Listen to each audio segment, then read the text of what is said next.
Assalamualaikum warahmatullahi wabarakatuh. Perkenalkan, nama saya Nurdin Hidayat. Saya merupakan mahasiswa PPG B1 Kemenang. Saya mahasiswa Universitas Raden Mas Said Surakarta. Saya juga merupakan salah satu guru SMP 1 Cikarang Pusat. Bidang studi yang saya ampu adalah pendidikan agama Islam dan BTQ. Pada hari ini saya akan melakukan UKIN, yaitu pembuatan video pembelajaran. Terima kasih. Assalamualaikum warahmatullahi wabarakatuh. Assalamualaikum.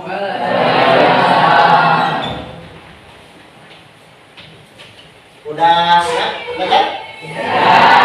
Coba bakal cek dulu kerapiannya. Oke, udah siap. Oleh, silakan kita mulai pelajaran ini. Kita berdoa dulu. Silakan dipimpin sama ketua kelasnya, Pak Dim. Berdoa seperti biasa, baca Robin Jitni dan Robin Pili di dalam hati. Silakan. Perhatian. Siap. Sebelum memulai pembelajaran hari ini, sebaiknya kita berdoa. Berdoa dimulai. Berdoa selesai. Ucapkan salam. Assalamualaikum warahmatullahi wabarakatuh. Oke, Bapak absen dulu sebelum jatuh seperti biasa. Semuanya pada sholat subuh kan tadi kan? Oke, yang disebutkan namanya acungkan tangannya. Adila Hoynisa ada ya. Aldiansa ada. Aldiansa Saputra ada. Fendi ada. Jijan. Alhamdulillah, berarti ini 26 semuanya masuk. Alhamdulillah. Oke, untuk menumbuhkan jiwa nasionalisme kita menyanyikan lagu wajib nasional dulu. Pak, kita berdiri bersama-sama, kita nyanyikan lagu Garuda Pancasila. Silakan berdiri. Oke, nyanyinya bareng-bareng ya.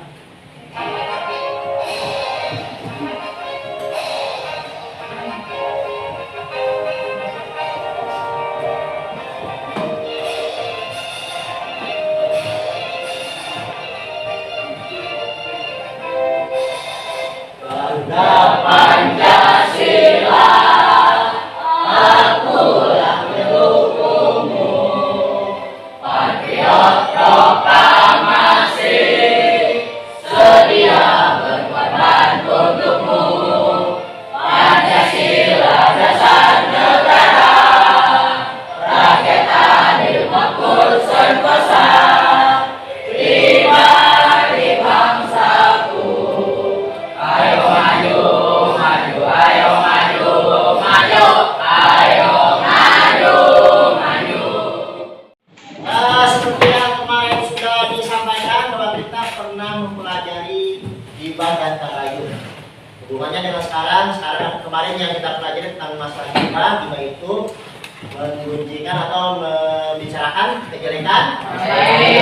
Tagayun itu introspeksi diri. Nah, untuk kesempatan kali ini kita akan coba mempelajari tentang rukhsah. Nah, tujuannya pertama, setelah kalian mempelajari rukhsah nanti diharapkan kalian itu nanti kita mulai pelajaran PPN peserta didik itu mampu memahami sebab-sebab rukhsah dalam beribadah. Jadi setelah belajar ini diharapkan kalian itu mampu memahami sebab-sebab rukhsah dalam beribadah. Itu yang pertama.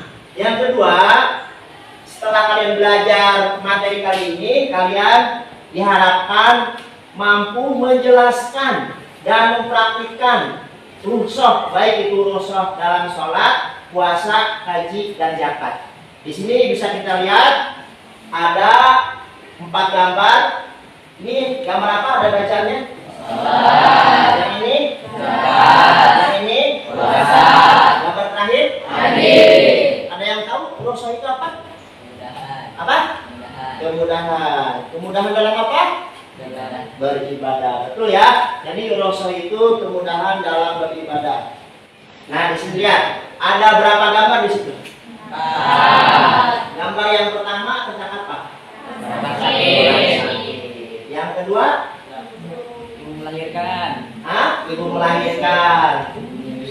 Kira-kira kalau melahirkan ngapain tuh? Menyusui. Terus yang di sana apa tuh?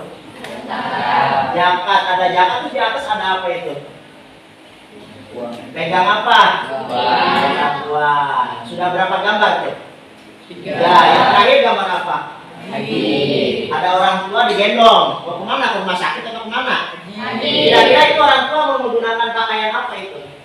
Pakaian ihram. Mungkin sedang melaksanakan ibadah haji.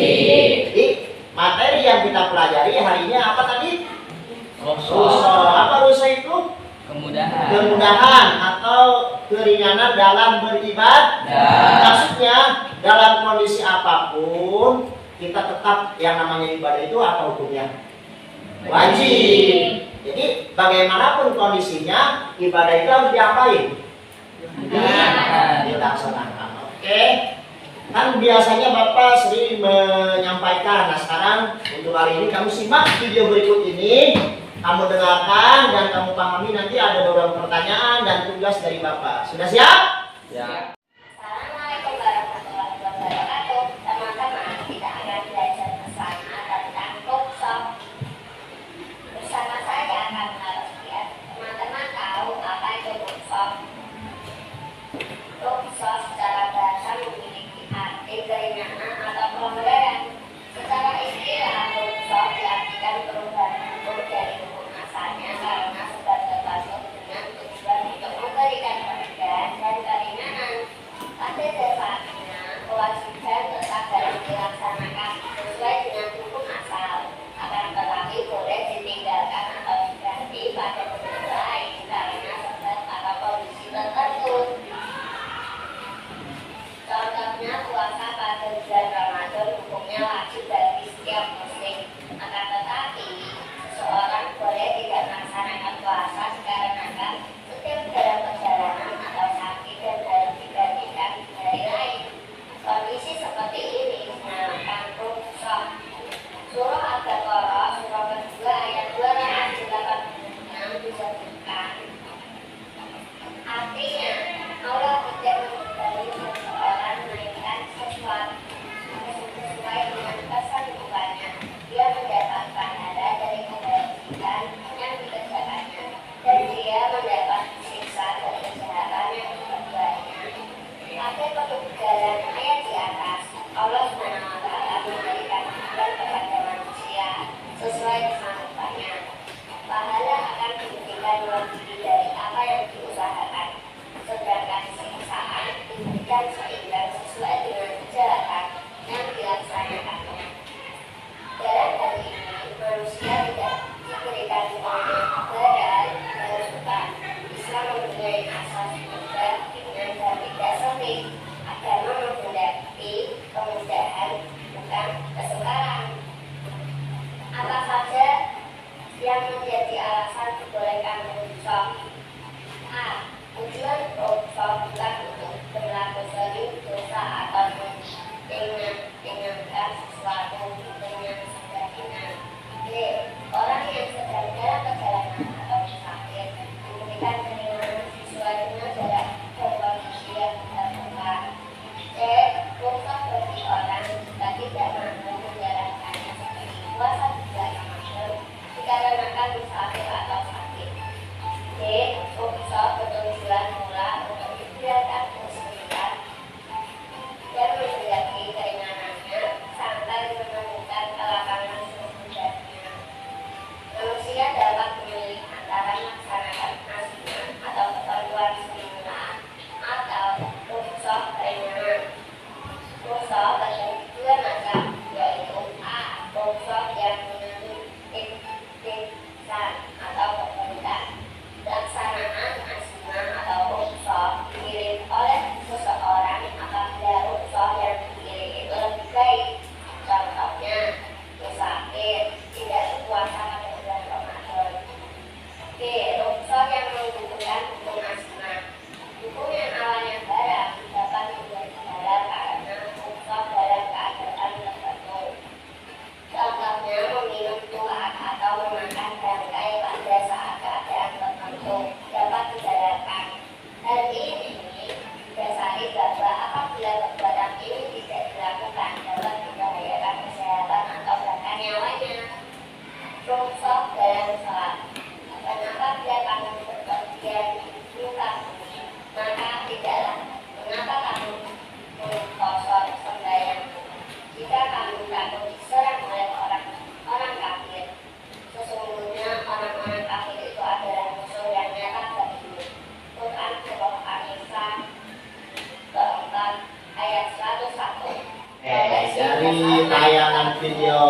barusan, menurut kalian itu jelas apa belum? Sudah paham ada gambaran tentang rukhsah? Jadi sekali lagi rukhsah itu apa? Keringanan. Keringanan atau kemudahan dalam melaksanakan ibadah. Dan sebab-sebab rukhsah ya tergantung ibadahnya. Tadi di sini yang dijelaskan dari tayangan video ini, rukhsahnya itu terbagi dalam 4 ibadah. Ibadah apa saja tuh yang dapat keringanan tadi? 1, ibadah apa? Sholat. Yang keduanya?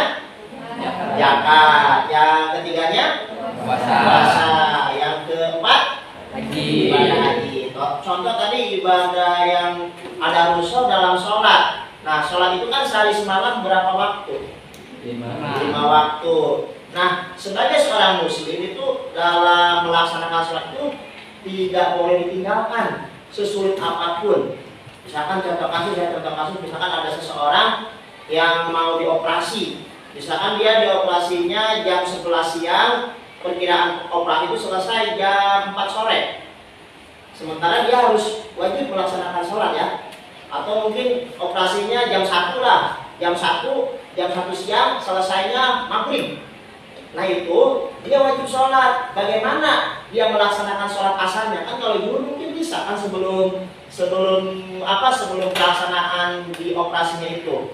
Nah itu dia mendapatkan rukhsah dari Allah, itu bisa dia menggabungnya. Menggabung itu tadi apa namanya? Menjamaknya. Menjamak apa? Sholat. Jadi sholat apa dengan sholat apa? Zuhur dan Zuhur dan asar. asar. Bagaimana caranya tadi? Contoh misalkan ada seorang yang mau operasi jam 1 siang, selesai maghrib jam setengah 7 misalkan. Jadi dia mungkin tidak bisa melaksanakan sholat asar ya. Jadi ketika dia mau dioperasi itu dia sholat zuhur. Setelah sholat zuhur 4 rakaat, langsung dia melakukan sholat apa?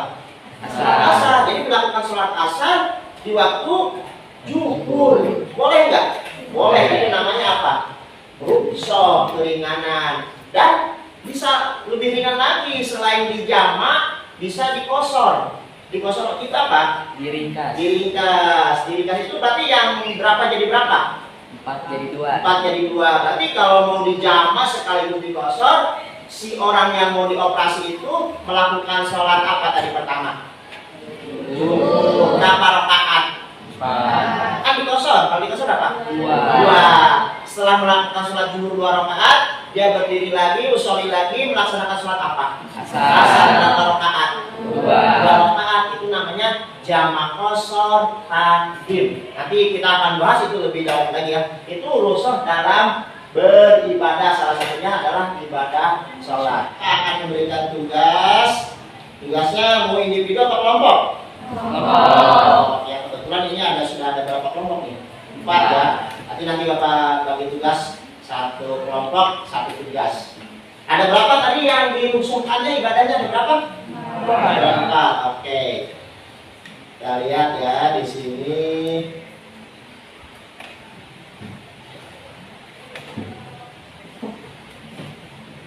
Lihat sini. Ini ada gambar. Katakanlah ini bapaknya, ini anaknya. Mungkin sedang apa kira-kira? OTW ya, kebagian. Mungkin dia mau ke Medan atau kemana. Ini di luar ada orang menggunakan baju muslim, sementara dia di dalam ruangan minum air putih. Kira-kira apa? Nah, mungkin dia ini kalau baju putih jadi dengan bulan apa? Ramadan, bulan puasa kan. Mungkin orang lain pada puasa, dia mau di dalam. Berarti dia kira-kira dia sedang apa dia? Sakit. Terus ini si Jidan, mungkin ini atas si Jidan kali ini banyak uangnya. Mau apa kira-kira nih? Zakat. Nah kalau ini ada seorang kakek dan anak-anak, ya katakanlah ini mungkin dia mau berhaji, kayaknya tidak kuat ya, udah renta begini, berarti mungkin harus dibayar sama orang lain. Oke, ini akan Bapak bagi, ini tugas kelompok-kelompoknya. Di sini pertama tuh, Bapak bacain ya. Si Ali dan keluarganya pergi keluar kota untuk menghadiri acara keluarga.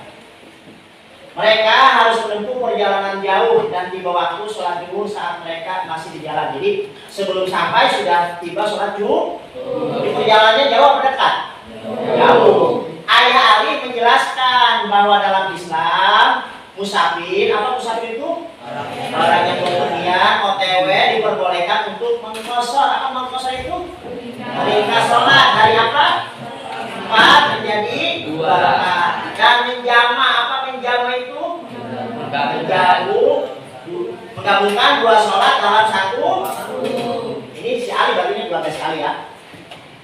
Nah, pertanyaannya untuk kelompok yang menjama ini, jelaskan kepada Ali. Jadi kamu menjelaskan kepada saya, kamu diskusikan apa yang harus dilakukan saat berada dalam perjalanan terkait ibadah sholat. Itu yang pertama. Yang kedua, sebutkan dalil Al-Quran. Nanti kamu cari tuh dalil Al-Qurannya. Nanti Bapak kasih ini buku pendidikan agama Islam, boleh cari di sini. Atau kan ada tuh yang Bapak tugaskan bawa HP, silahkan cari di HP, kan satu kelompok mungkin ada 1 HP ya. Silahkan dicari dalil yang berkenaan dengan apa ini. Kenapa? Rukhsah atau kemudahan ketika sedang bepergian. Oke. Jadi silakan kamu diskusikan. Bapak kasih lembarannya, kamu bisa lihat sini atau di sini, dan kamu cari jawabannya. Didiskusikan ya. Coba yang mau tentang ini, yang apa nih? Bepergian, berarti yang sholat siapa? Kelompok mana? Kelompok Jaidan. Oke, silakan. Ambil Jaidan. Kelompoknya ya, didiskusikan. Jawabannya langsung di sini aja. Silakan, ini Bapak kasih media di buku tulis PAI. Silakan dicari untuk kelompok Jaidan. Ya, diskusikan dulu Jaidan, diskusikan dulu yang kamu pahami sama teman-teman. Terus yang kedua apa nih? Puasa. Kelompok siapa yang mau puasa? Kelompok putih, ambil Put. Ini Put. Puasa ya. Silakan untuk kelompok putri.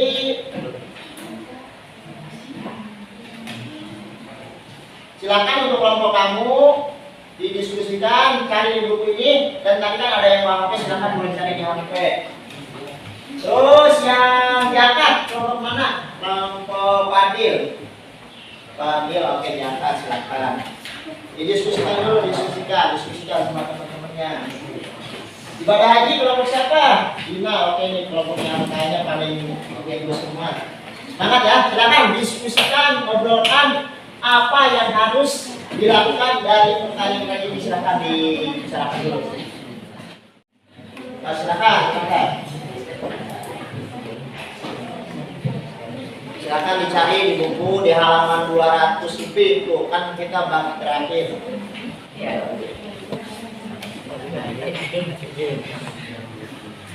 Ya, ditulis dulu nama kelompok berapa, nama-namanya ya silakan. So, diskusikan. Ada yang kurang jelas? Kelompok Dina, paham itu? Ya, oke. Udah di ini ketemu belum jawabannya kira-kira? Soalnya, sulit nggak? Gampang ya? Oke, silahkan. Yang rapi nulisnya yang bagus. Oke. Kelompok mana dulu? Mau dari Bapak tunjuk apa dari ada satu berurutan sampai ke 4 apa? Berurutan. Oke. Urutan dulu untuk kelompok 1, silakan. Yang lain perhatikan yang akan dituliskan oleh kelompok 1. Tentang apa kelompok 1 itu? Ibadah haji ya. Oke, silakan di sini. Di sinilah. Kalau oke, yang lain perhatikan di sini Laras. Yang lain simak, silakan simak.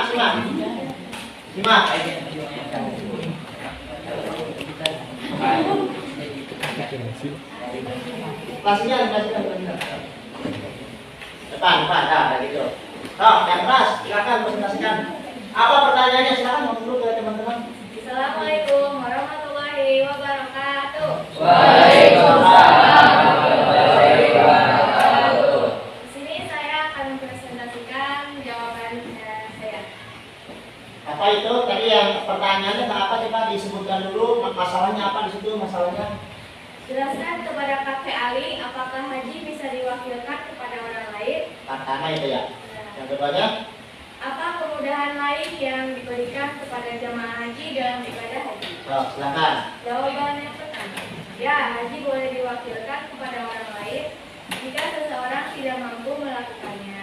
Berarti haji boleh diwakilkan kepada orang lain jika dia tidak mampu melaksanakannya. Itu namanya apa? Khusyuk, keringanan. Terus Jawaban yang kedua, kemudian melakukan tawaf dan sa'i bagi yang tidak mampu berjalan seperti menggunakan kursi roda atau ditanduk. oh berarti yang tidak bisa itu bisa ya di khusyuknya itu. Terus Haji yang kedua itu kalau dalam sebuah tubuh bagi yang mampu dan atau dengan bisa diganti dengan puasa jika tidak mampu sendiri hewan. oh, berarti haji itu hanya seumur hidup sekali. Kalau kita melakukan suatu hal pun haji tidak terlaksanakan itu bisa diganti dengan apa? Dam atau denda. Oke, hapus dulu untuk kelompok satu. Dari kelompok lain ada yang mau bertanya atau menyanggah? Silakan, kelompok mana? Kelompok berapa? Silakan sebut-sebutkan namanya, siapa? Kalau Imam saya mau bertanya ke kelompok satu tentang apa? Silakan.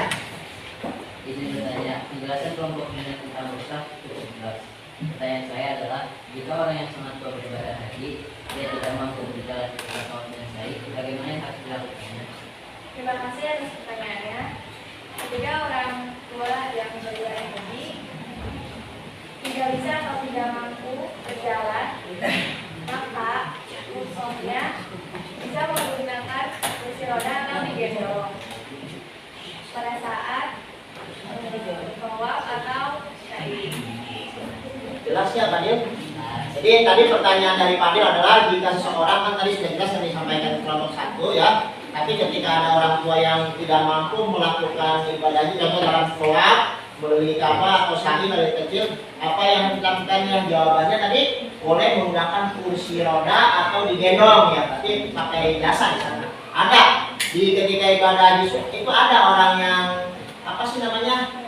Orang yang emang dia apa namanya kuli gitu, kuli untuk menggendong-gendong itu ada. Itu adalah rusak keringanan dalam beribadah haji. Ada yang lain? Cukup jelas? Jelas. Oke, kalau jelas, ayo nih hapus untuk kelompok satu.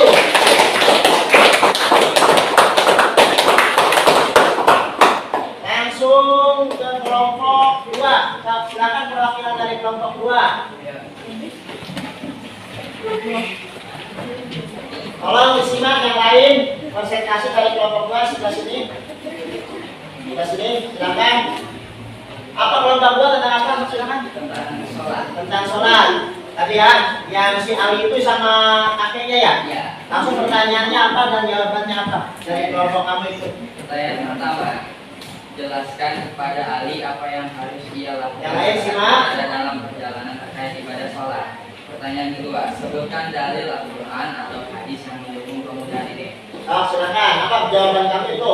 Jawaban pertama, Ali bisa melakukan salat qashar, yaitu meringkas sholat dari 4 rakaat menjadi 2 rakaat. Dia juga boleh menjamak atau menggabungkan 2 sholat menjadi 1. Misalnya, zuhur dengan asar, maghrib dengan isya. Terus yang kedua, soal yang kedua apa tadi jawabannya Suezi? Sebutkan dalil Al-Quran atau hadis yang mendukung kemudahan ini. Jawaban nomor 2, dalam surat An-Nisa surat 4 ayat 101, dan apabila kamu berpergian di muka bumi, maka tidaklah mengapa kamu mendasar salatmu jika kamu takut diserang orang kafir. Sungguhnya orang-orang kafir itu adalah musuh nyata bagimu. Oke, itu berarti landasan sholat qashar itu ada dalam surat An-Nisa. Oke, tukang untuk kelompok jelas ya yang disampaikan kelompok dua? Tentang apa ini? Sholat. Sholat itu kan setiap hari ya. Nah, adakah sanggahan atau pertanyaan kepada kelompok dua dari kelompok lain? Kelompok berapa? Kelompok tiga. Siapa namanya? Putri. Silakan, ada pertanyaan apa? Maaf, izin bertanya. Ruksa dalam salat kan jamak dan qashar. Jelaskan salat apa saja yang bisa dijamak dan diqashar, dan salat apa saja yang tidak bisa dijamak dan qashar. Jelas ya pertanyaannya? Jelas. Jadi sholat apa saja yang bisa dijamak dan diqashar, dan sholat apa yang tidak bisa dijamak dan diqashar? Silakan jawab. Izinkan saya menjawab pertanyaan tersebut.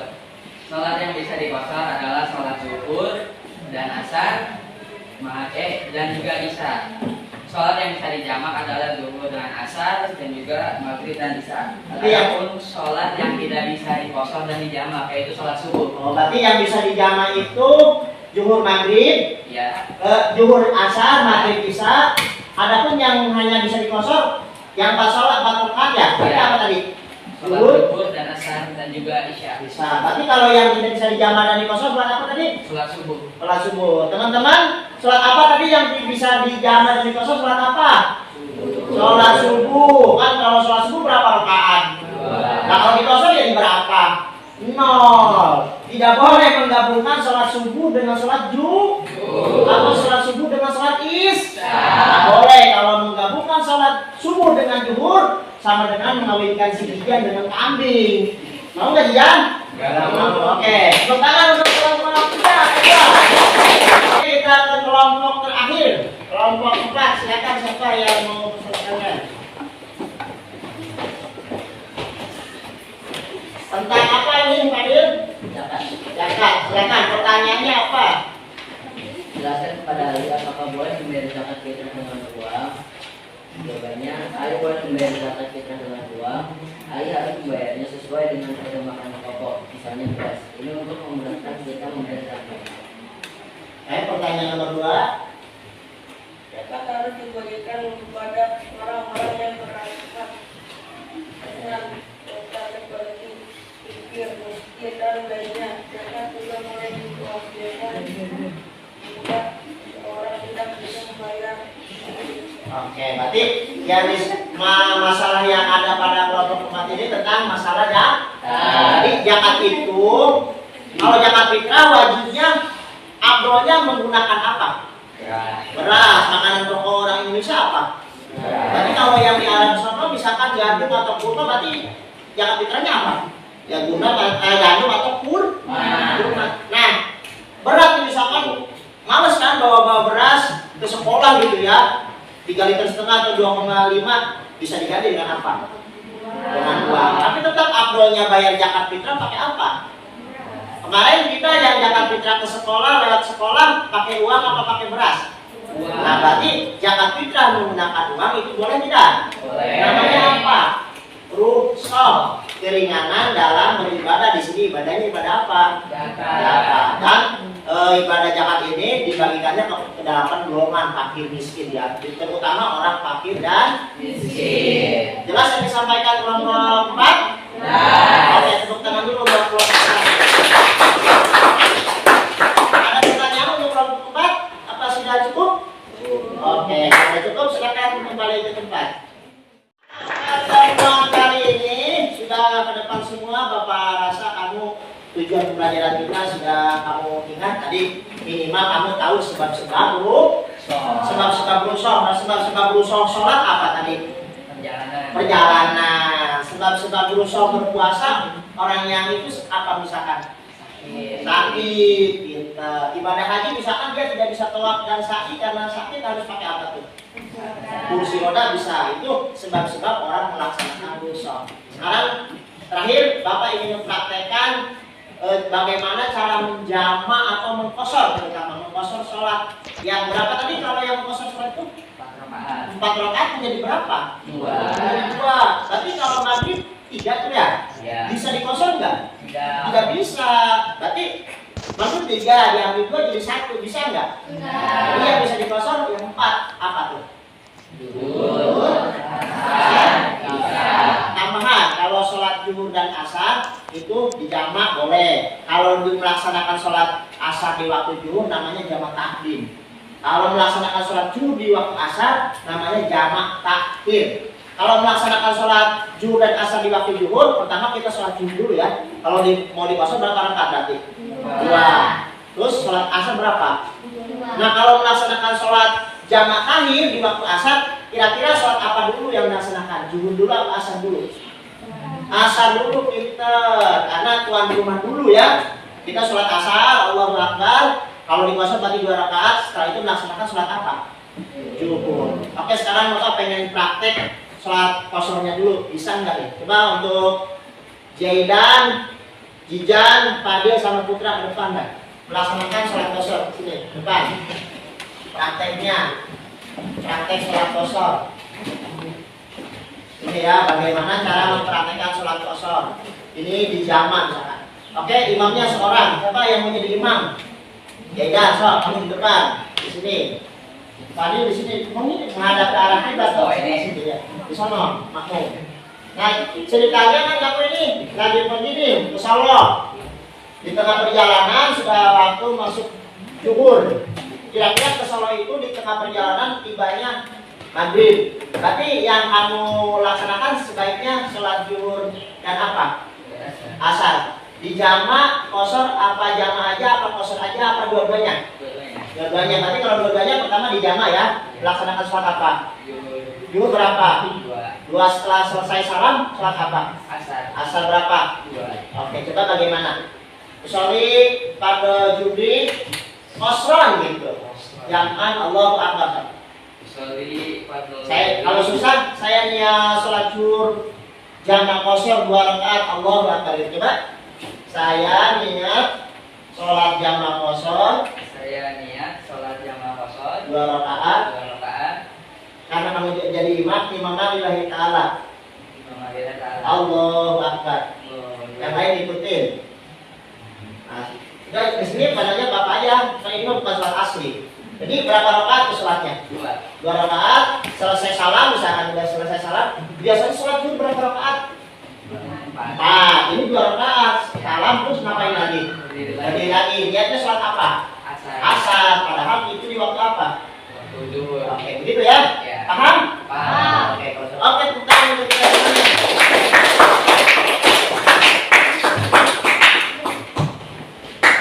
Oke anak-anak, untuk pertemuan kali ini Bapak rasa cukup. Mudah-mudahan apa yang kita pelajari ini bisa kita realisasikan dalam kehidupan sehari-hari. Amin.